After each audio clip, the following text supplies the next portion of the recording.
I think we can all say that since Naughty Dog's departure of the Crash franchise, it has not been the same.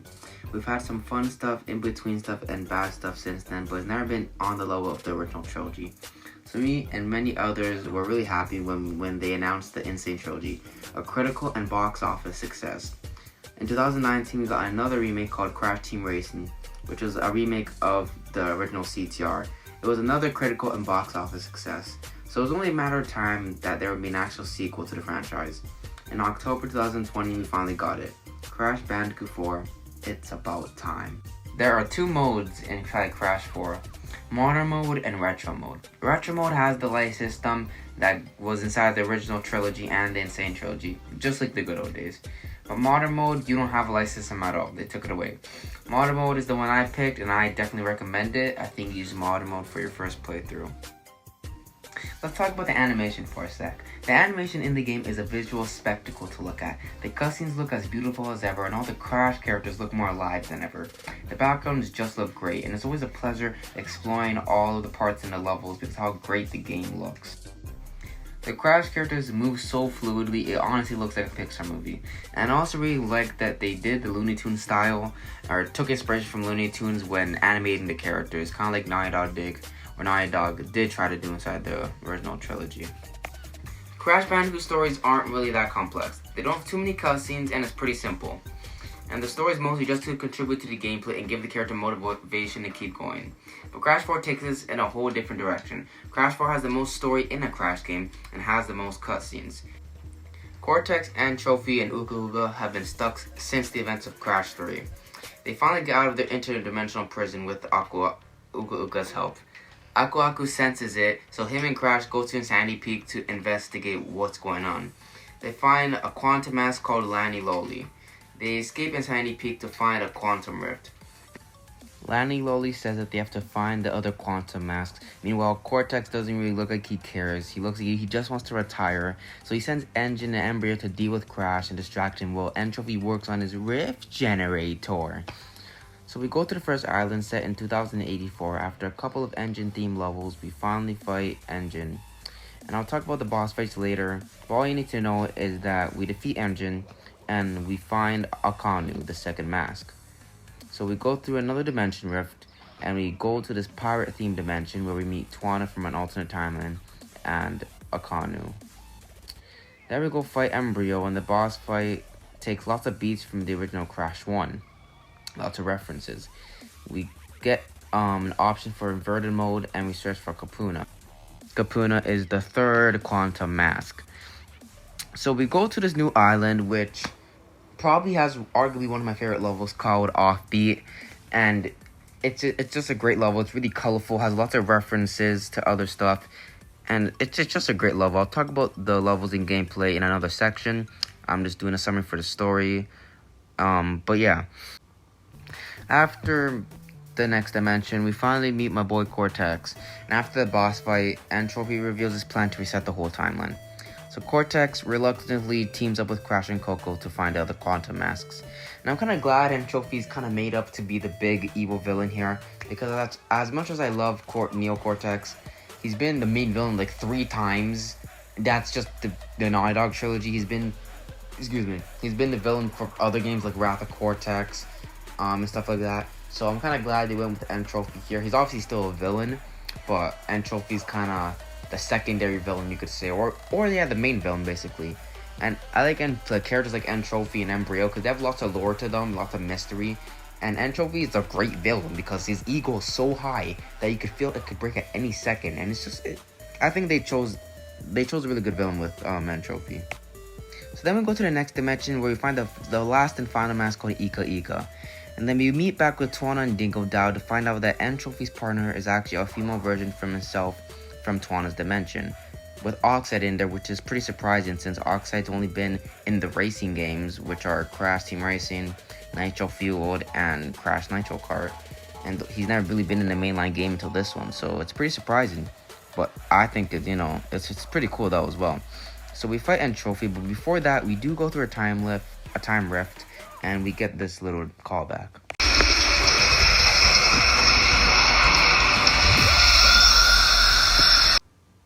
We fight the trophies with Kapuna and Akanu's powers, and we beat both end trophies, and we go back to Neon City. Actually, we've not really been in Neon City, but we go to a new dimension called Neon City, which is a futuristic kind of place, kind of like Future Tense and Crash 3, Insane Trilogy. And Cortex betrays the group at the end by taking Kapuna, and Crash and Coco meet up with him, and he says he's going to fix it all, and he goes back to the day it all started. The final dimension is back in Crash 1, back in 1996, and I kind of commend Toys for Bob for doing this, because it was a big risk to go back to where it all started, back in Crash 1, back in 1996. So we finally meet up with Cortex after going through his castle and stuff like that, and it finally comes down to this, the final boss fight with Cortex, and we finally beat him, and the mask banished him to the end of the universe. Cortex is happy, he has peace at last, and Crash and the gang are chilling and playing video games, and yeah. To be honest, my review of the story, it's a really good story to me. There is a few bumps along the way and some cringy lines, but yeah, I kind of commend Toys for Bob for this, because I really commend Toys for Bob for making this detailed story and giving us probably the best Crash story yet.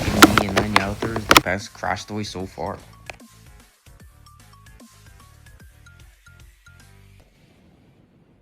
What I also love about Crash 4 is that they don't roast or talk trash or talk down to the other games that came before it.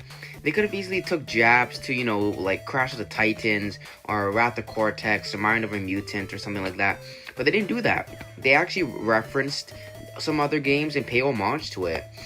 Like the twins from Twin Sandy, there's a TV of them there.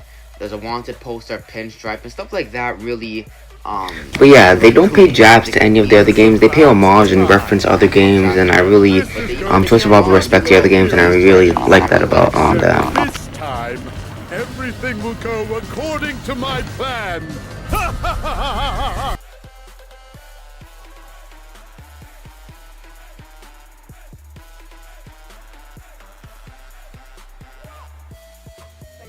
So another thing I love about Crash 4 is that they have original music. And what I mean by that is, other Crash games, I'm not trying to throw shade at any other Crash game. I love basically every Crash game, even the ones that are not made from Naughty Dog or Vicarious Visions or Toys for Bob. I still love every Crash game, but some Crash games like Wrath of Cortex, they use similar or identical music from other games. Like Wrath of Cortex uses the Crash 3 Warp's theme, the main theme. It is a really good theme. Go check it out if you haven't. I would put it on right now. It might be on right now. Well, I'm not trying to get copyright. But it is a really good theme, the Warp theme from Crash 3. And Wrath of Cortex used it. But it's been used so much that it kind of got stale for me. And I think that Crash 4 having an original theme is really good, because it departures them. It separates themselves from the other games. It's obviously a sequel, but it separates itself enough with their own music. The opening theme is really good from Crash 4. I don't think it is as good as the original theme from Crash 1 or Crash 3's Warp theme. Those are masterpieces. But it still is really good. Go check it out if you haven't. I don't think I'm gonna put it on here because, like I said, copyright. But it is really good themes, and not just the main theme. Levels have great themes. Most of the levels have great themes. And as for me, most of them, enough of them. Well, yeah, it has really good music. I'm doing Crash was good music. Fine. Even the not so good games have great music still. There's very few, or if not any, Crash game that has not good music. So it's not a surprise to me that Toys for Bob pulled it off and made incredible music for this game. I gotta talk about the voice acting in this game. The voice acting in this game is exceptional. Almost everyone does their part well, honestly, and it's really a surprise for me because they recasted basically everyone from the Insane Trilogy except for my boy Lex Lang. And yeah, the new voice actors had to find a way to be on par with the Insane Trilogy at least. But I think they met that requirement by being on par and also exceeding that actually. The two standouts for me are Scott White and Lex Lang that play.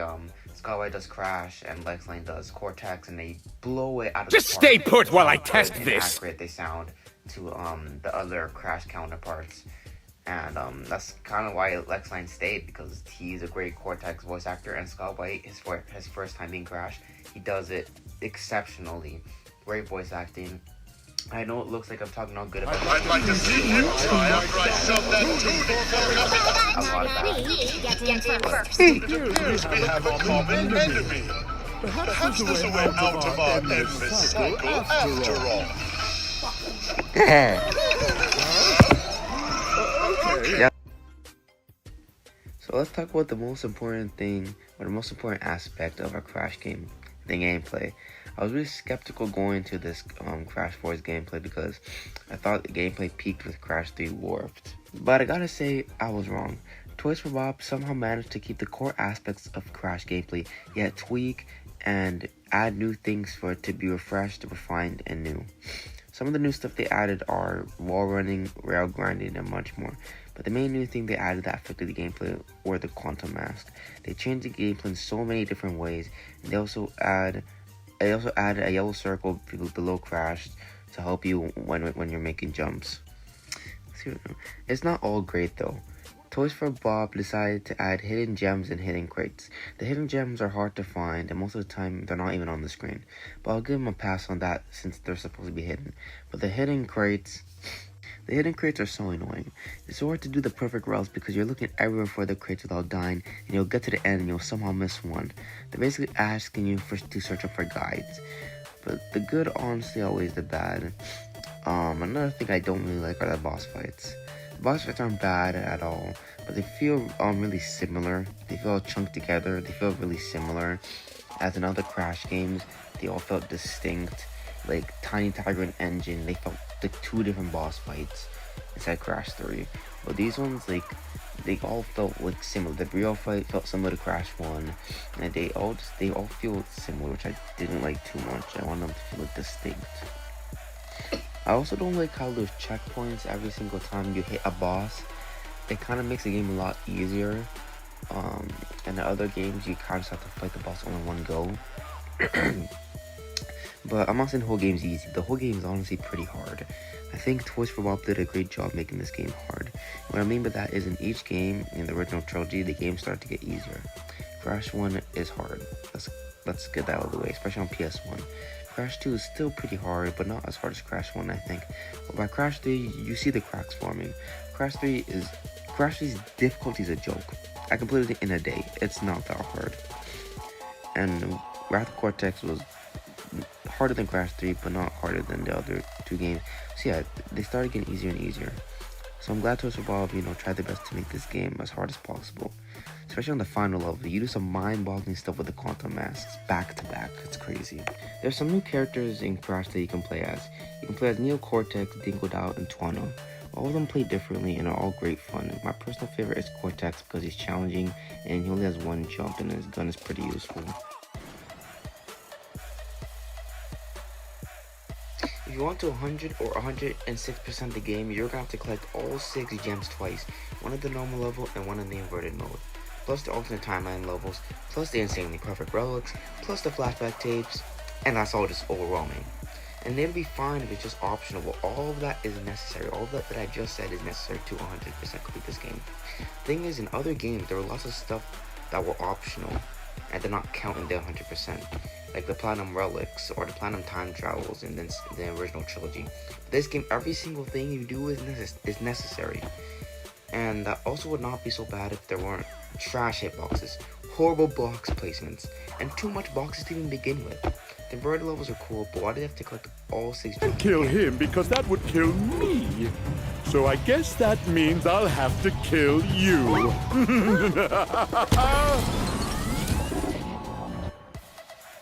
I'm conflicted with Crash 4 because on one hand, when you're doing a casual playthrough, this is a blast of a game to play. With so many new characters to play as, great animation, stellar music, this is a great casual playthrough. If you're just enjoying the game casually, this is honestly the best Crash game. It's not even close. This is the sequel people have been waiting for since Crash 3. But trying to 106% this game, good luck. It's a nightmare to complete. These are ridiculous completeness requirements. The inverted levels are cool enough, but why do you have to get the gems again? It's a nuisance. But I think the good outweighs the bad here, and this is a great Crash experience, and you should check it out if you haven't. So thank you so much for the ones that have stayed until the end. I really do appreciate it. If you enjoyed this review, please like and subscribe. It'll show me that you guys want more, and I'll see you.